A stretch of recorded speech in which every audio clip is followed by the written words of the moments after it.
சொல்லுமா இல்லையா? அதை விட்டுட்டு எங்களை வந்து குறை சொல்லி நீ இன்னைக்கு பேசுகிறான் பாய்சன் திமுக, பாயாசம் திமுக. நீ வானைண்ணா, இந்த தேர்தல் முடிட்டேன்டா, என் தலைவன் என்ன சொன்னாலும் சரிடா, உன்னை நாராக கீழ்ச்சி தொங்க விடல, நான் எங்கள் ஆத்தாளுக்கே பிறக்கலடா, ஒரிஜினலாக சொல்கிறேன். இதில் என்ன வேடிக்கைன்னா எனக்கு ஒரு வருத்தம், அந்த பையனுக்கு 51 வயசு தான் ஆகுது. இன்னைக்கு விஜய் வந்து சொல்லிட்டாராம் பாய்சன் திமுக அந்த திமுகன்னு. இந்த தேர்தல் முடிஞ்ச உடனே இவர் வந்து நாராக கிளிப்பாராம். அப்படி இல்லைன்னா இவர் வந்து அவங்க அம்மாவுக்கு ஒரிஜினலாக பிறக்கலையாம்.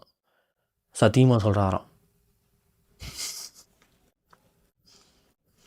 முடிஞ்சா தேர்தலெலாம் முடிய வேணாம், நாளைக்கு வா அவர் வீட்டுக்கு முன்னாடி நீ போய் நில்லு, உடனே தூக்குறதுக்கு எவ்வளோ பேர் வராங்கன்னு பாரு.